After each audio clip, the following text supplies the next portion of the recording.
The story of the Domesday Book begins in a tumultuous period of English history, during the High Middle Ages, specifically in the aftermath of one of the most pivotal moments in British history, the Norman Conquest of 1066. This remarkable period marks a fundamental transformation in English society, politics, and culture.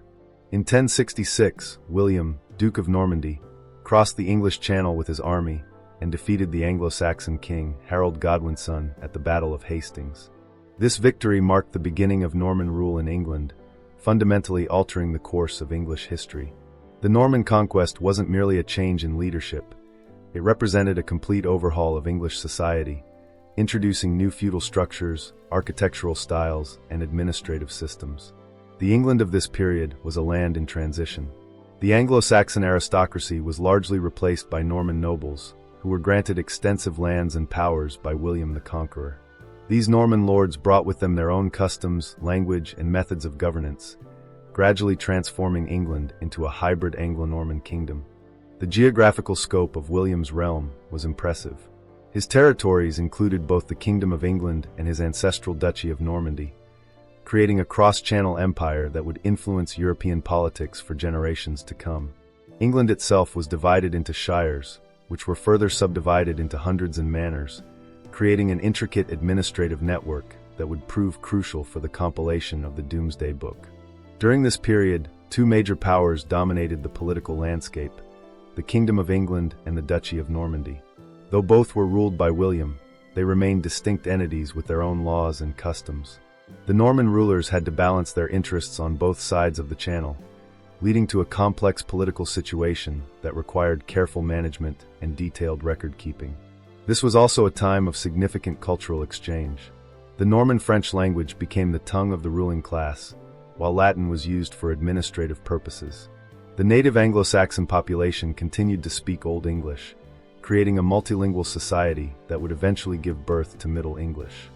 The Norman administration brought with it a more sophisticated approach to governance, including detailed record-keeping and centralized control.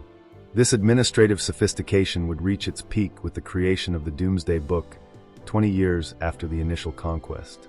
The survey represented not just a record of properties and resources, but a statement of Norman power and their ability to exert control over their new kingdom through knowledge and documentation. This historical context helps us understand why the Domesday Book was such a remarkable achievement. It wasn't simply a land survey, it was a demonstration of power, a tool of governance, and a symbol of the new Norman order that had established itself in England. The survey would become one of the most important documents of medieval England, providing us with an unprecedented snapshot of life in the late 11th century. William the Conqueror stands as the central figure behind the Domesday Book's creation. Born in Normandy around 1028 as an illegitimate son of Duke Robert I, he survived a troubled youth to become one of medieval Europe's most formidable rulers. By 1086, when he commissioned the Domesday Survey, William had transformed from a duke facing constant challenges to his authority into the undisputed King of England and Duke of Normandy. Known for his methodical and thorough approach to governance, William's decision to create the Domesday Book reflected his characteristic attention to detail and his desire for complete control. After spending Christmas 1085 at Gloucester, he announced his ambitious plan for a comprehensive survey of his English kingdom. This decision came at a time when he faced potential invasion threats from Denmark and internal tensions within his realm.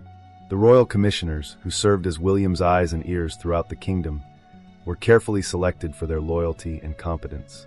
These men were typically Norman bishops, barons, and trusted administrators, organized into several teams that traveled different circuits across England.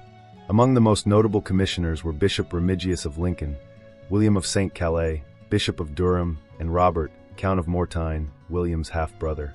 These commissioners carried with them the king's authority and were empowered to demand accurate information under threat of severe punishment for false declarations. They operated through a sophisticated system of inquiry, conducting their investigations hundred by hundred, village by village. Their methodology was remarkably thorough. They would summon local juries consisting of villagers, priests, reeves, and other local officials who were required to provide detailed information about their lands and communities. The landowners and local authorities played a crucial role in this massive undertaking. The great tenants-in-chief, who held their lands directly from the king, were required to provide detailed accounts of their holdings and subtenants. These included powerful figures like Bishop Odo of Bayeux, William's half-brother, Roger of Montgomery, and William Fitz-Osborne, who between them controlled vast swathes of English territory. Below these great magnates were the local sheriffs, who administered the shires on behalf of the king.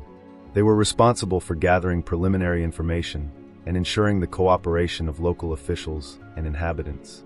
The sheriff's knowledge of local conditions and personnel was invaluable to the commissioner's work. At the lowest level, but crucial to the survey's accuracy, were the local priests, reeves, manor managers, and 6 villagers from each village who were required to testify under oath about the details of their local holdings. These individuals provided the granular information that made the Domesday Book so valuable: details about land usage, livestock numbers, population, and resources. The French-speaking Norman aristocracy had to work alongside English-speaking local officials and peasants, creating a complex dynamic of cooperation and coercion. Interpreters were often necessary, as many of the commissioners didn't speak English, and most locals didn't speak French. This linguistic divide highlighted the cultural changes brought about by the Norman conquest. These various groups, from the king at the top to the village representatives at the bottom, formed an intricate network of information gathering and verification. The success of the Domesday survey depended on their cooperation and the careful balance of authority and local knowledge. The result was a document of unprecedented detail and accuracy, providing us with an invaluable snapshot of medieval English society and demonstrating the remarkable administrative capabilities of William's Norman government.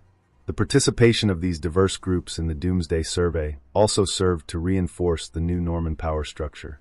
By compelling everyone to participate in this massive undertaking, William demonstrated his authority over all levels of society, from the greatest lords to the humblest villagers, creating a lasting testament to the effectiveness of Norman administration and the reach of royal power in medieval England. The Domesday Book represents far more than a simple land survey. At its core, it embodies the Norman determination to establish complete control over their newly acquired English kingdom. 20 years after the Norman conquest, William the Conqueror faced the complex challenge of consolidating his power over a vast territory that remained, in many ways, foreign to him and his Norman followers. The central theme of Norman power consolidation manifested itself through several critical aspects of the survey.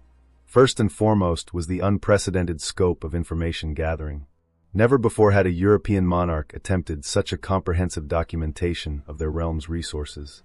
This massive undertaking served as a clear demonstration of Norman administrative capability and royal authority, sending a powerful message to both allies and potential opponents. William's position in 1086 was far from secure, despite his military victory 2 decades earlier. He faced multiple challenges that made the creation of the Domesday Book a matter of urgent necessity. Danish raiders continued to threaten the English coast, while Welsh princes conducted raids along the western borders. Within England itself, pockets of resistance to Norman rule persisted, particularly in the north. Moreover, William had to manage complex relationships with powerful Norman barons who, having helped him conquer England, now held significant lands and influence. The king's need for detailed information about his kingdom's wealth and resources stemmed from several practical concerns. First was the military aspect. William needed to know exactly what military resources he could call upon in times of crisis, including how many knights each tenant-in-chief could provide. The survey carefully recorded the number of men available for military service in each region, providing crucial strategic information for defense planning. Financial considerations were equally pressing.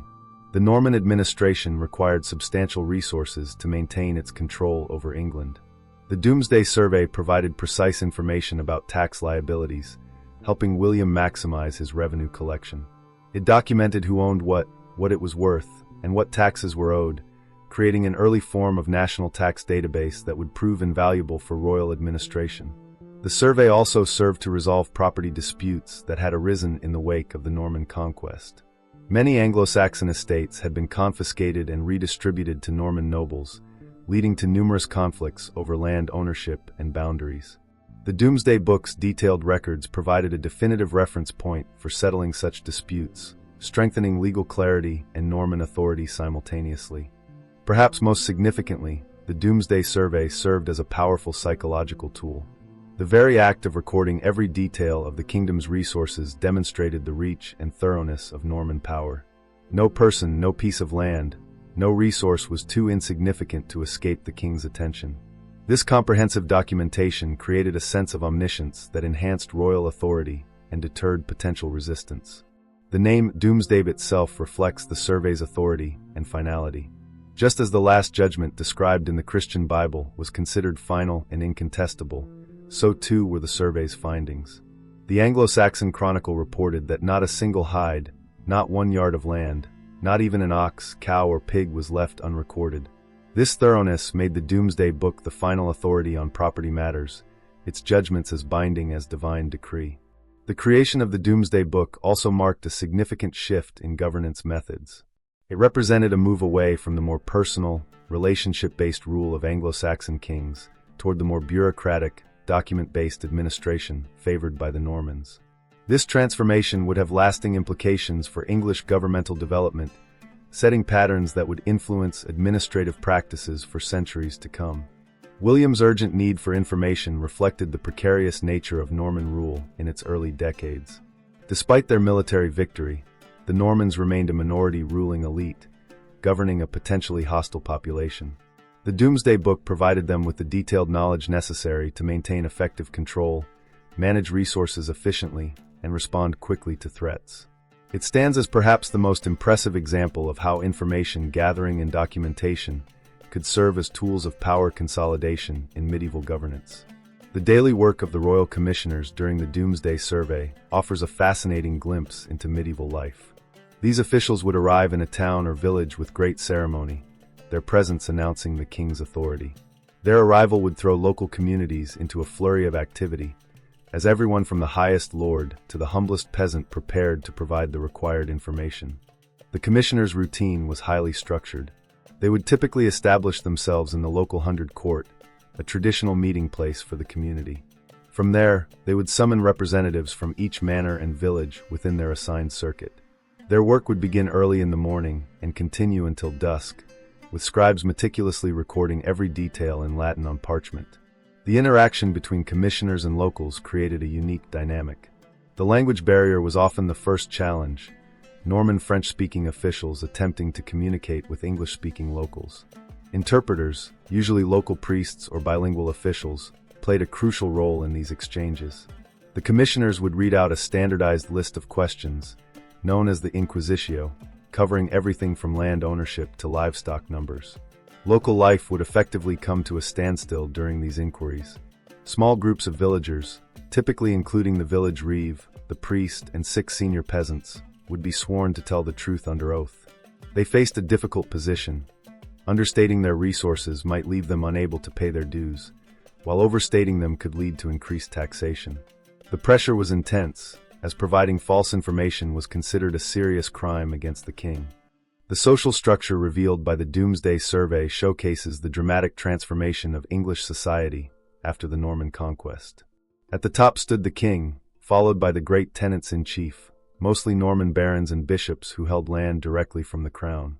Below them were the subtenants, a mix of Norman knights and surviving English thanes, who held land from the great lords. The majority of the population consisted of peasants of varying status. There were free peasants, villeins who owed labor services to their lords, and cottagers and boarders who owned little or no land. At the bottom of the social scale were the slaves, though their numbers were declining by the time of the survey. The Domesday Book reveals how the Norman Conquest had created a new social hierarchy. The Old English aristocracy had been almost entirely replaced by Norman nobles, who introduced new customs and expectations. They built stone castles, reformed the church, and established a more rigidly hierarchical feudal system than had existed under Anglo-Saxon rule. If you were a royal commissioner during the Domesday Survey, what one additional question would you have added to gather even more interesting information about medieval English life? Share your thoughts in the comments below. Please like this video and subscribe to Medieval Chronicles for more fascinating stories about medieval history. Don't forget to hit that subscribe button to join our Medieval Chronicles community and be notified when we release new videos about fascinating medieval history. From castle sieges to royal intrigues, we're bringing the medieval world to life, one story at a time. Remember, Your likes and comments help us create more historical content like this. Join us next time as we continue our journey through the fascinating world of medieval England. The Christmas Court of 1085 marked a pivotal moment in English history. At Gloucester, William the Conqueror made an unprecedented announcement that would change the course of medieval record-keeping forever. Surrounded by his magnates and advisors, he declared his intention to conduct a comprehensive survey of his kingdom. The Anglo-Saxon Chronicle records that the king had very deep discussion with his counselors about this ambitious project, reflecting the gravity of the decision. The survey's implementation was remarkably swift and efficient for medieval standards. By January 1086, commissioners were already being dispatched throughout England. The speed and scale of the operation were extraordinary. Nothing of this magnitude had ever been attempted in medieval Europe. The kingdom was divided into 7 circuits, with different teams of commissioners responsible for each region. The process began with the issuing of detailed questionnaires. The commissioners were instructed to gather information about who held what land before and after the Norman conquest, the number of plows on the estate, how many villagers, smallholders, freemen, and slaves lived there, the amount of woodland, meadow, and pasture, the number of mills and fish ponds, and what the estate was worth before 1066, after the conquest, and at the time of the survey. A dramatic turning point came when William faced resistance from some landowners who were reluctant to provide accurate information. His response was swift and severe. Those who failed to cooperate or provided false information faced harsh penalties. This stern approach ensured compliance, but also created tension between the Norman administration and local communities. The survey's execution revealed surprising findings that even William hadn't anticipated. Many areas were discovered to be more prosperous than previously thought, while others showed evidence of decline since the conquest. These revelations led to adjustments in tax assessments and military service obligations, causing considerable upheaval in some regions.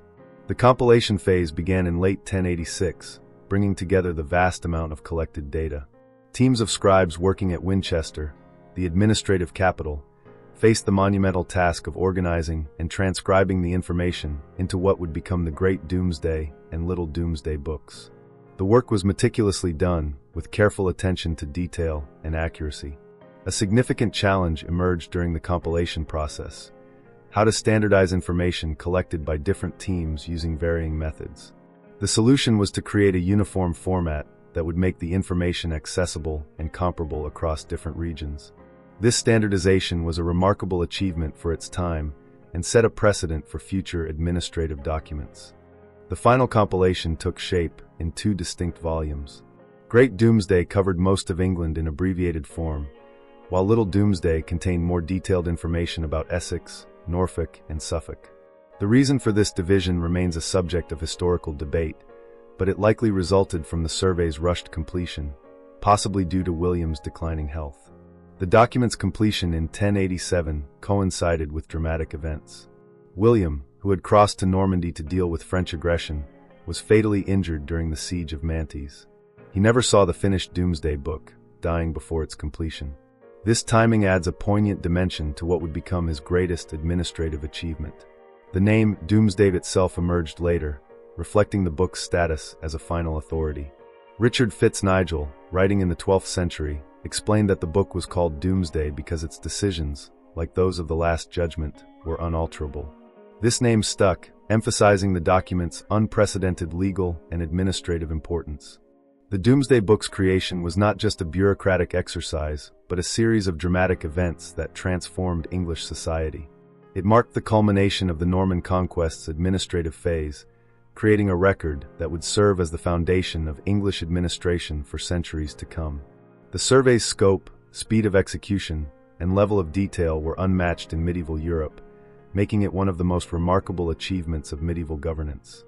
The completion of the Domesday Book represented both an ending and a beginning. It was the final major act of William's reign, but it also marked the beginning of a new era in English administration, one characterized by detailed record-keeping and centralized control. The document survived where many others were lost, preserved through centuries as a testament to this remarkable moment in history when an entire kingdom was documented in unprecedented detail. Today, the Domesday Book remains one of the most valuable historical documents from medieval England, providing an unparalleled snapshot of life in 1086. Its creation was a turning point in English history, marking the transition from Anglo-Saxon to Norman England and establishing administrative practices that would influence English governance for generations to come. The Norman approach to administration marked a revolutionary shift in how medieval kingdoms managed information. The Domesday Book stands as the crowning achievement of this new administrative culture, reflecting the Norman preference for written documentation over the Anglo-Saxon reliance on oral testimony. This transformation in record-keeping practices would permanently alter the fabric of English governance and culture. The Norman emphasis on written records stemmed from their sophisticated administrative traditions developed in Normandy. They brought with them a complex bureaucratic system that relied heavily on written documents for everything from land transfers to legal judgments. This was in stark contrast to the Anglo-Saxon system, which had primarily relied on verbal agreements witnessed by local assemblies, or moots. The creation of the Domesday Book required significant intellectual resources. The surveyors needed not only literacy in Latin, but also expertise in legal terminology, land measurement, and accounting. These skills were largely concentrated within the church, making ecclesiastical institutions crucial to the project's success. Monasteries and cathedral schools served as centers of learning, where such expertise was developed and maintained. The Catholic Church played a pivotal role in the Domesday Survey at multiple levels. Bishops and abbots were among the most important commissioners, chosen for their literacy, administrative experience, and understanding of both Norman and English customs. Many of the scribes who actually wrote the Domesday Book were monks or clergy, trained in the precise art of manuscript production. The intellectual achievement of the Domesday Book was remarkable for its time. It required standardizing different systems of measurement and value across England, creating consistent terminology for various types of land and social status, and developing new methods for organizing and cross-referencing vast amounts of information. The scribes developed innovative abbreviation systems and layout techniques to make the information more accessible and easier to reference. The Church's role as guardian of written knowledge was crucial for the preservation of the Domesday Book and related documents. Monasteries served as archives where important documents were stored and copied. The Church's institutional stability helped ensure the survival of these records through periods of political turmoil. The practice of making multiple copies of important documents, a standard monastic practice, helped preserve information even when original documents were lost or damaged. The intellectual impact of the Domesday Survey extended beyond mere record-keeping. It represented a new way of thinking about governance and society. The systematic categorization of people, property, and resources reflected an emerging medieval worldview that sought to organize and understand the world through careful documentation and classification. The use of Latin as the survey's language was significant. While Norman French was the language of the ruling class and English the language of the common people, Latin served as the international language of learning and administration. This choice reflected the document's official nature and its connection to broader European intellectual traditions. The survey also preserved valuable information about English society that would otherwise have been lost. It recorded place names that revealed linguistic history, documented agricultural practices, and preserved details about social relationships that provide invaluable insights for modern historians. The precision of its records has helped scholars reconstruct medieval English society in remarkable detail. The intellectual legacy of the Domesday Book extended far beyond its immediate purpose. It established precedents for government record-keeping that would influence English administration for centuries. The methods developed for organizing and cross-referencing information would be adapted and refined by later generations of administrators and scholars. The Church's role in preserving historical records continued long after the Norman period. Monastic chronicles and cartularies complemented official documents like the Domesday Book, creating a rich tapestry of medieval documentation. The Church's educational system trained generations of clerks and administrators who would staff the growing royal bureaucracy. The Domesday Book also reflects medieval intellectual concepts about authority and truth. Its name, linking it to divine judgment, suggests how written records were viewed as carriers of ultimate authority. This association between written documentation and authoritative truth would become a cornerstone of Western legal and administrative tradition. The survey's creation fostered the development of new professional classes, scribes, record keepers, and administrators who would become increasingly important in medieval society. These professionals combined practical skills with intellectual training, bridging the gap between theoretical knowledge and practical governance. This cultural and intellectual revolution in record-keeping and administration, epitomized by the Domesday Book, laid the groundwork for the development of modern bureaucratic systems. The principles of systematic documentation, standardized recording, and centralized administration that we see in the Domesday Survey remain fundamental to contemporary governance and record-keeping practices. Understanding these cultural and intellectual elements helps us appreciate the Domesday Book not just as a historical document, but as a testament to medieval intellectual achievement and the enduring importance of systematic record-keeping in human civilization. The Norman Conquest and its subsequent documentation in the Domesday Book represented a massive cultural, economic, and political transformation that redefined England's relationship with continental Europe. This interaction between England and Normandy created a unique Anglo-Norman realm that would influence European history for centuries to come. The immediate economic impact of the Norman Conquest was profound and far-reaching. The replacement of the English aristocracy with Norman nobles led to the wholesale redistribution of land and wealth. The Domesday Book reveals that by 1086, only 2 English tenants-in-chief remained from the pre-conquest period, while Norman barons controlled approximately 95% of England's land. The Normans introduced new agricultural practices and land management techniques. They expanded the 3-field system of crop rotation, which increased agricultural productivity. The survey shows evidence of new farming technologies, including heavy plows better suited to English soil conditions, and the widespread introduction of water mills, which revolutionized grain processing. Urban development accelerated under Norman rule. The Domesday Book documents the growth of towns and trading centers, with many existing settlements expanding and new ones being established.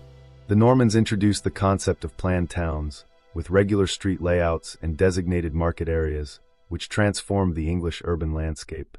The monetary system underwent significant changes.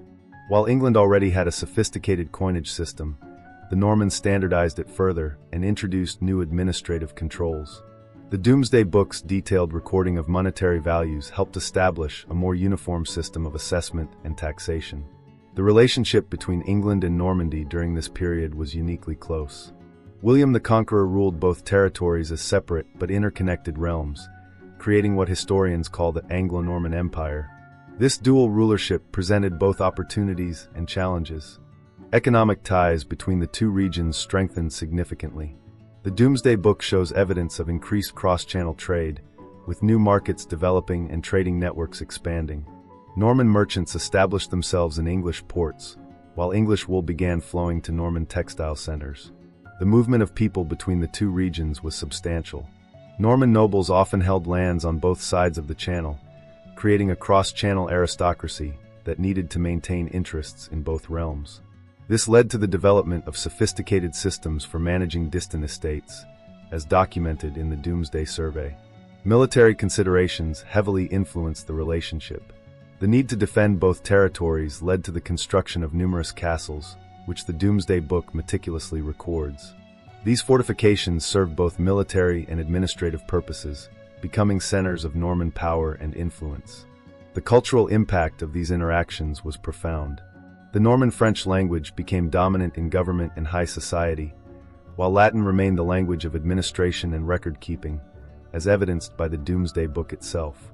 English continued as the language of the common people, creating a unique trilingual society. The Church underwent significant reorganization under Norman influence. The Domesday Book records extensive church holdings and shows how Norman bishops and abbots replaced their English predecessors. This led to closer ties with the Roman Church and continental religious practices. Architectural influences are also evident in the survey's records. The Normans introduced their distinctive architectural style, particularly in church and castle building. The Domesday Book records numerous stone churches and castles under construction, marking a dramatic change from the predominantly wooden buildings of Anglo-Saxon England. The creation of the Domesday Book itself represents a fascinating blend of Norman administrative practices with existing English systems. The Normans retained some Anglo-Saxon administrative divisions, such as the hundred and shire, but overlaid them with their own feudal structures. The survey reveals how Norman legal concepts were integrated with English common law traditions. This fusion would eventually produce England's unique legal system, which combined elements from both cultures. The Anglo-Norman realm became one of medieval Europe's most powerful political entities. The Domesday Book demonstrates the sophisticated level of administration that made this possible, setting standards that other European kingdoms would later emulate. Trade networks expanded beyond just England and Normandy. The survey records international merchants and trading connections reaching to Scandinavia, the Low Countries, and beyond, showing England's increasing integration into European commercial networks. The lasting impact of these Norman-English interactions can still be seen today. The Domesday Book provides crucial evidence for understanding how two distinct societies merged to create a new Anglo-Norman culture that would significantly influence English and European development. The administrative systems developed to manage this cross-channel realm, as documented in the Domesday Book, laid the groundwork for later developments in state administration and record-keeping throughout Europe. These interactions created a unique hybrid culture that would shape English society for centuries to come, influencing everything from language and law to architecture and agriculture, making the Domesday period a crucial turning point in European history. The Domesday Book stands as one of the most remarkable achievements of medieval administration and continues to influence our understanding of history and governance. This extraordinary document served multiple purposes that extended far beyond its original intent, leaving an indelible mark on English history and administrative practices. As a tool for Norman power consolidation, the Domesday Book proved invaluable. It meticulously documented the complete transformation of English society under Norman rule, recording the dramatic shift in land ownership from Anglo-Saxon to Norman hands. This comprehensive record legitimized Norman control, providing written proof of their rights, and establishing a new social order that would persist for centuries. The very act of creating such a detailed survey demonstrated Norman administrative sophistication and their ability to exercise power through knowledge and documentation. The historical significance of the Domesday Book cannot be overstated. It provides an unparalleled snapshot of English society in 1086, offering insights into population distribution, agricultural practices, social structures, and economic conditions. The level of detail is extraordinary, from the number of plow teams in a village to the presence of mills and fish ponds, from the value of estates to the status of individual inhabitants. This wealth of information makes the Domesday Book an invaluable resource for historians studying medieval England. For modern scholars, the Domesday Book continues to yield new insights through advanced analytical techniques. Digital humanities projects have allowed researchers to map and analyze the data in ways previously impossible, revealing patterns in land use, wealth distribution, and population density.